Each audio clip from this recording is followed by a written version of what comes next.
Smacking, cracking, and watching. Follow me on Twitter. Subscribe. The Handmaid's Tale, Season 2, Episode 1, 2, 3, and 4. 4! Okay, so I'm behind. I'm late to the party. I'm late to the bus, but I'm here now, and I appreciate you guys for telling me, hey, yo, you need to get into the show. I didn't listen. I didn't listen for however long the show has been out. I did not listen, but I'm here now, and I'm enjoying it. Like, it's one of those shows to where I have to like chill out and watch a cartoon or watch something real comedic afterwards because it just takes me there. It just drains me mentally. It just leaves me in awe, you know? And I feel like that's what we as fans of television, that's what we deserve. You know what I mean? You need something to just stir it up.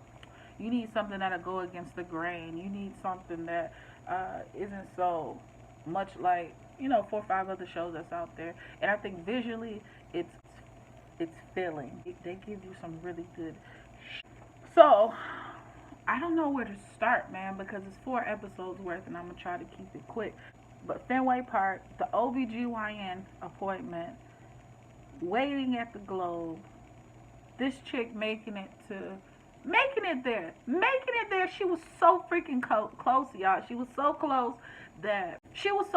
That's how I think I have to start this off. She was so close to getting there, and I hate to equate things or even mention slavery because I try to act right. I try to go accordingly as the church says. You know what I mean? You have to be careful when you speak on certain things because you offend a lot of people, and that's religion, sexuality, politics, and some other stuff. But and things in history that have just put a whole lot on a certain group. So slavery is those things you gotta tread lightly.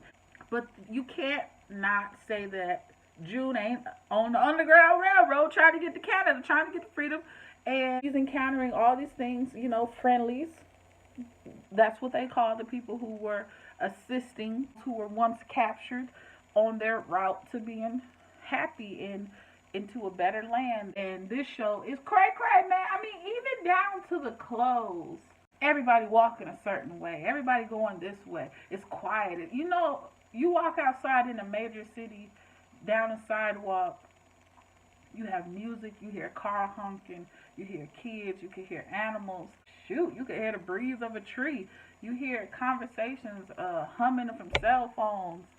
Maybe it's a street artist out. When that girl left that man's house, when they said they'd be back around 2 o'clock, when June left, and everybody was engrazed, everybody had a cap on their head. You had the people with the armed weapons outside. It's snatching away what makes you unique, what makes me. Your ability to have choice. And man, moving in silence, the same clothes, no colors. Wow, are you brave or are you stupid? Are you brave or are you stupid? If you're brave, hit subscribe and drop a comment below. If you're stupid, I don't know what to say. You had the red flowing curtain in the car. She got choked out and she kind of just kept facing. She just looked her in the eyes like, yeah, what? What are you going to do now? June's in the tub, kind of having a moment of silence, a moment to herself in that murky ass water. And the Aunt Lydia chick walks in and she's like, yeah, you need to wash down that bacteria. You little nasty heifer. You just trying to watch and get off on it. For real, that's what you doing. That's really what you doing. You being nasty. That's how I felt. Garment in the closet. Every time you kind of see that one dress, that one red dress, like this is your reality, and then even to where she looked in that lady's closet when she took off her runaway clothes, she had to blend in with other people, and we saw that lady's options wasn't really much of an option. The baby shower was a crazy visual one for me, man. You had these psycho women, everybody talking about her, ignoring her in the room. Did old girl drink that champagne? Talking about kicking and just y'all ignoring the fact that she's the one pregnant, not her. Where she was supposed to be quiet and the neighbors know everything that's going on. That door, that burgundy door, it had a little window on it that looked like to me the all-seeing eye or whatnot. That's kind of. Let me know what you thought. She was running away in that field, and we just saw the rows and rows and rows. It just seemed like it was never ending. So close to run into those old planes that were not functional anywhere. It was beautiful. It was sad, but it was beautiful. Bonfire. I will call it a bonfire because that flashback when her mother took her out and to go feed the ducks. So many pieces of paper. That was powerful, man, because they wrote the names of the people who sexually assaulted them. So many pieces of paper, meaning so many times that it has occurred. It's just disgusting that it happened. They're being happy. They're encouraging each other, saying, yo, we're strong, we're survivors. And that was the freedom of it all. And it was so many women, so many women, so many women. Wow. The living quarters is another thing in the show that's crazy because it's like moist. Doesn't it feel like moist, moldy air to you every time they show it? It's tight quarters. It's dark. It's dirty. It's contaminated. It's like dog eat dog out there. You have these women that are forced to just change from what they were out in the free world. Why y'all treating each other like that, you know? She was a professor, and y'all considering her, y'all look at her like she's a doctor. This the first aid kit. The first aid kit, it's not a go bag, it's not a medic bag, it's a first aid kit with a little bitty, not even a broad amount of choices on what it can do, what you can do with it, but it's like magic. That's crazy. The buildings, you got the Globe, you got Fenway Park, we had the OBGYN situation. That first episode was crazy when you lined up and we saw all the nooses. And it was just fear. It was, yo, we're going to invoke this crazy fear in you that this is what we could do to you, but we're not going to do it right now. But just know, if you mess up, this is what's going to happen. And they're zapping people, they're tasing people. It's just like, what? You're probing them? This is so wrong. It's so messed up. She got to that OBGYN situation where she's having her appointment, and dude basically says, you got the key, run, and you see that little red square again. And every time you see a little red square, this is your opportunity to go. That's how I felt. The key had the little red on it. When she left from that house, it had a red door. That's your go moment. She's waiting. Episode 2, she was waiting, man. We saw the Celtics. We saw the Red Sox. Memories of home and what it used to be. The one high heel that was on the desk, and then she goes downstairs and she sees that it basically was a slaughterhouse. It was that killing wall. It was a massacre there. They lined them up. They sprayed them. She used what she found around to make a mural, and I was like, wow, this is powerful.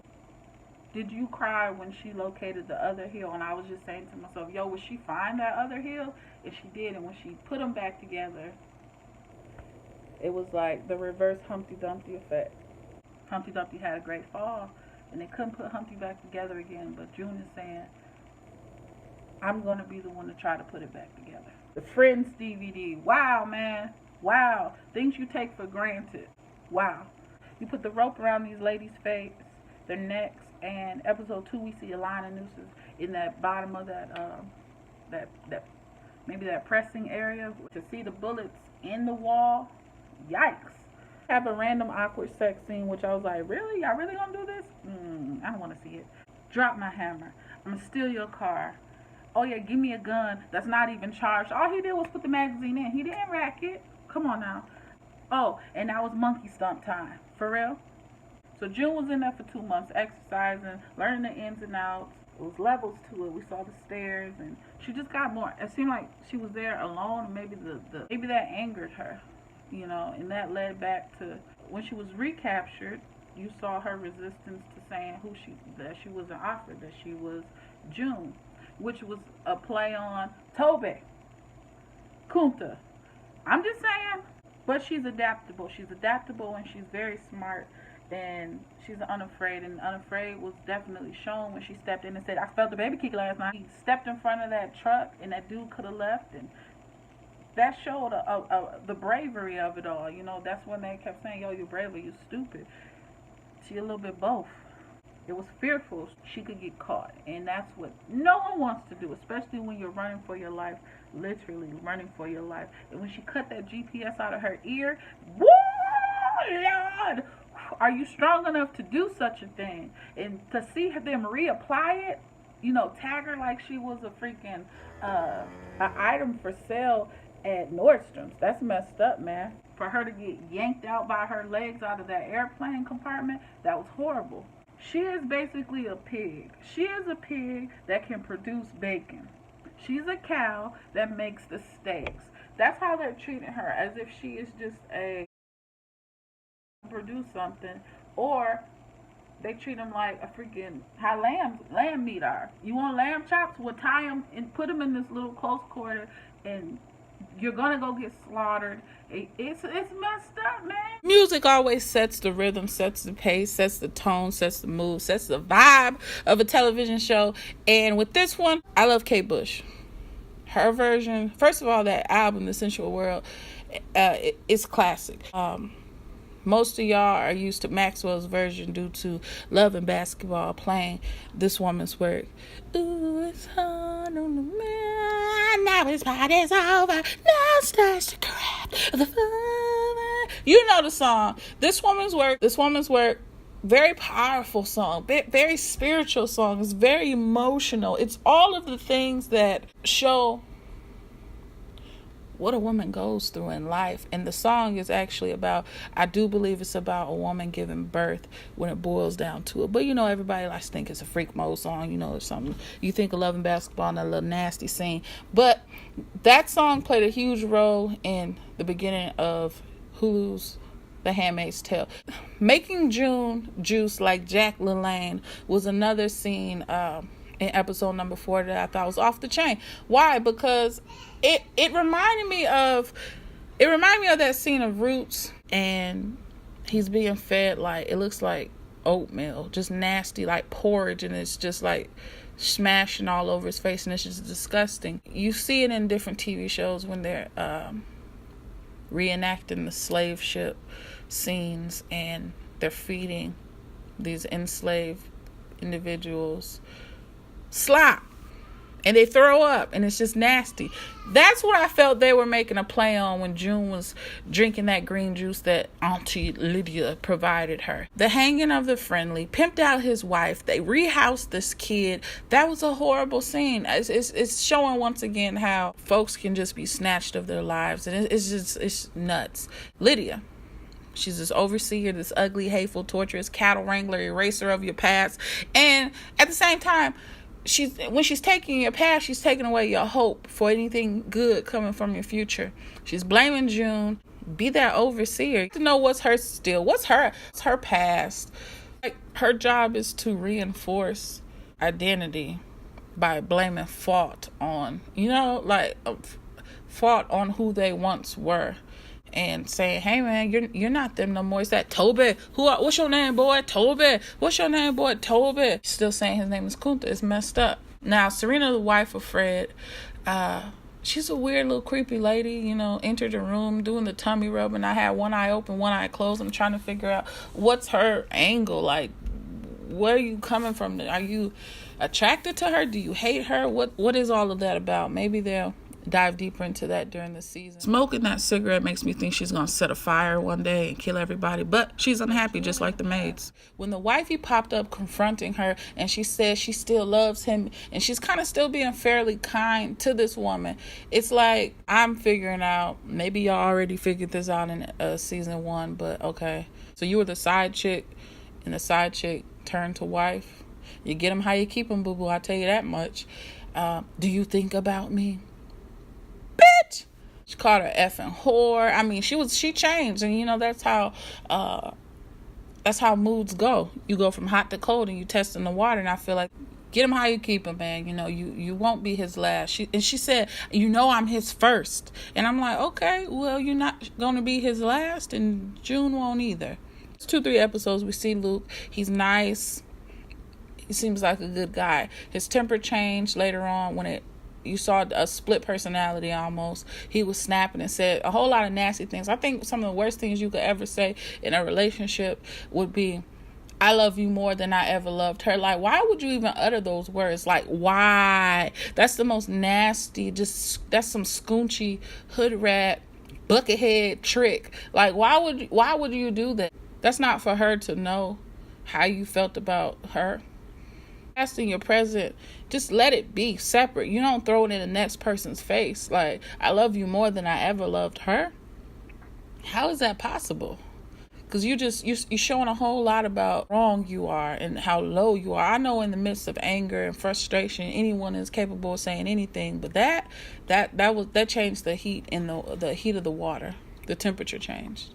The stack of paperwork laying on the floor in between that door jamb, figuring out everything, weaving a web of women. A lot of powerful scenes. Where they're gonna go with it? Whew. Dang, what kind of society separates those who are fertile and not fertile, and then they just take away you have no rights. You have no rights. Chaining a person to a bed, that's crazy. You remember tetherball? Every time I see someone chained to that bed, I think of tetherball. Anyway, burning hands in the kitchen, so torturous. Submissive meets Stockholm syndrome in that crazy ass society. Okay, computer, calm down. The fields the women work in, the fields that some of those women are working with, the craters and the potholes, is nuts, because you see Fred and his boys shooting for fun over beautiful golf course quality grass, but it's just clearly showing a different class and the have and the you'll never haves. Sad. Anyway, this show is crazy. This show is very interesting, and I'll keep watching. Until next time, peace. These are my thoughts.